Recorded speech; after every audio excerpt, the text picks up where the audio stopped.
നമസ്കാരം. ഇന്ന് നമ്മൾ ഒരു ഫിഷ് പേരിട്ടിട്ടില്ല. ഇത് അമൂർ ഫിഷാണ്. തവ ഫ്രൈ പോലെയൊക്കെ ഉണ്ടാക്കാൻ പോവാണ്, പക്ഷേ കുറച്ച് ജ്യൂസി ആയിട്ടുള്ള ടൈപ്പ്. ഇത് അമൂർ ഫിഷ് വാങ്ങി നന്നായിട്ട് ക്ലീൻ ചെയ്തിട്ടുണ്ട്. ഇനി അതിനെ ഒന്ന് മാരിനേറ്റ് ചെയ്ത് വെക്കാം. മാരിനേറ്റ് ചെയ്ത് കൂടുതൽ സമയം വെക്കുന്നില്ല. മാരിനേഷൻ ചെയ്ത് ഉടനെ തന്നെ നമ്മളത് ഒരു പാനിൽ അതിനെ പ്ലേസ് ചെയ്യും. ഇത് സ്റ്റീമിൽ ലോ ഫ്ലെയിമിൽ റെഡിയായി വരും. നോക്കാം. നിങ്ങൾ വിചാരിക്കും ഇത് ഒരു ഹോൾ ഫിഷാണ്, അത് കട്ട് ചെയ്തിട്ടില്ല എന്ന് വിചാരിക്കും. പക്ഷേ ശരിക്കും നന്നായിട്ട് കട്ട് ചെയ്ത് ക്ലീൻ ചെയ്തതാണ്. ഞാനിപ്പോൾ അതിനെ ഒരു നന്നായിട്ട് വരഞ്ഞിട്ട് ജിഞ്ചർ ഗാർലിക് പേസ്റ്റും മറ്റ് സ്പൈസസ്, മുളക് പൊടി, മല്ലിപ്പൊടി, മഞ്ഞൾപ്പൊടി എല്ലാം ഇടാൻ പോവാണ്. ഓക്കെ. ഇപ്പോൾ പുതിയ പരീക്ഷണമൊന്നുമല്ല, ജസ്റ്റ് അപ്പം അന്നേരം തോന്നുന്ന ഓരോ മനസ്സിൽ തോന്നുന്ന കാര്യങ്ങളാണ് ഇതൊക്കെ. ഓക്കെ. അതിൽ നല്ല ചില്ലി പൗഡർ, ടർമറിക്, സോൾട്ട്, പിന്നെ ഞാൻ കുറച്ച് ginger garlic paste, fish sauce ചേർക്കുന്നുണ്ട്. ഫിഷ് സോസ് ഇടുന്നു എന്തിനാണെന്ന് എന്നോട് ചോദിക്കരുത്, എനിക്കറിയില്ല. ഫിഷ് സോസ് ഇവിടെ ഇരിക്കുന്ന കണ്ടപ്പോൾ എടുത്തിട്ടാണ്. പിന്നെ നമ്മുടെ ലെമൺ സ്ക്വീസ് ചെയ്ത് കൊടുക്കുന്നുണ്ട്. നന്നായിട്ട് മാരിനേറ്റ് ചെയ്ത് കൊടുക്കാം.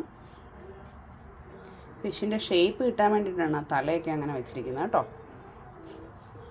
വെറുതെ ഒരു ഭംഗിക്ക് വേണ്ടിയിട്ട് വെച്ചിരിക്കുക. ഇപ്പം നമ്മൾ ഹമൂർ ഇവിടെ മാരിനേറ്റ് ചെയ്ത് വെച്ചിട്ടുണ്ടോ. ഒരു 10 മിനിറ്റ്സൊക്കെ വെക്കുന്നുള്ളൂ. പെട്ടെന്ന് തന്നെ കുക്ക് ചെയ്യാം നമുക്ക്. ഞാനൊരു പോട്ട് വെച്ചിട്ടുണ്ട്. അതിൽ കുറച്ച് എണ്ണ ഒഴിച്ചിട്ട് ഫിഷ് പ്ലേസ് ചെയ്യാം. കുറച്ച് ഓയിൽ ഒഴിച്ചു കൊടുക്കാം. കൂടുതലായിട്ട് വേണ്ട, കുറച്ച് മതി. പാനിൽ ആ പോട്ടിലേക്ക് ഞാൻ ഫിഷ് പ്ലേസ് ചെയ്യുകയാണ്.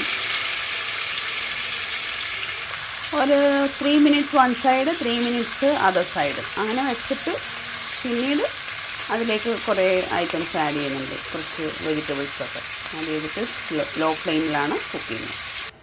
കുറച്ച് വെളുത്തുള്ളി, ഇഞ്ചി ചതച്ചതും കൂടെ ഞാൻ ഇടുന്നുണ്ട്. ഫ്ലിപ്പ് ചെയ്ത് കൊടുക്കാം. അത് അതർ സൈഡും കൂടെ ഒരു 3 മിനിറ്റ്സ് നമുക്ക് കുക്ക് ചെയ്യാനുണ്ട്. സ്പൈസസ് ഒക്കെ നിങ്ങൾക്ക് ആവശ്യം പോലെ ഉപയോഗിക്കാം. കാരണം ഇവിടെ കുറച്ച് സ്പൈസസ് ഞങ്ങൾ ഉപയോഗിക്കാറുള്ളൂ. ഇപ്പോൾ രണ്ടെല്ലാം ഫ്ലിപ്പ് ചെയ്തു. ഇനി അതിൻ്റെ ഒരു 3 മിനിറ്റ്സും കൂടെ കുക്ക് ചെയ്തതിന് ശേഷം മുകളിൽ കുറച്ച് സാധനങ്ങൾ ഇടുന്നു. മുകളിലിടുന്നത് ഞാൻ ഉദ്ദേശിക്കുക എൻ്റെ കയ്യിലുള്ള ടൊമാറ്റോ, ഒനിയൻ, ക്യാപ്സിക്കം.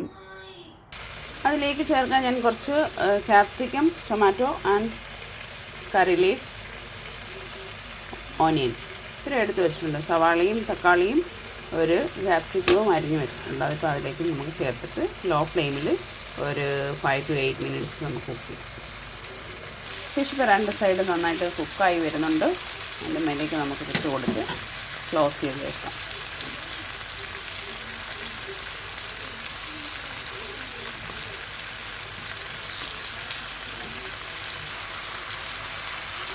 നമുക്കത് ചെറിയ തീയിൽ ലോ ഫ്ലെയിമിൽ നമുക്ക് കുക്ക് ചെയ്തെടുക്കാം.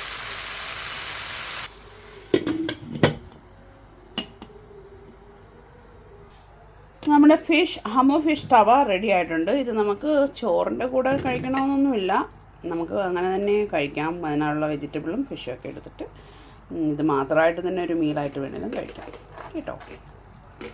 ഫിഷ് ഇഷ്ടമല്ലാത്ത കുട്ടികൾക്ക് വേണമെങ്കിൽ ഇതുപോലെ ചിക്കൻ ഉണ്ടാക്കി കൊടുക്കാം. അങ്ങനെ നമ്മുടെ ജ്യൂസി തവ ഫിഷ് റെഡി ആയിട്ടുണ്ട്. ഹമൂർ തവ ജ്യൂസി. വാവ്, നല്ല രസമായിരിക്കും. കഴിക്കുന്നവർക്കറിയാം കേട്ടോ. Thank you.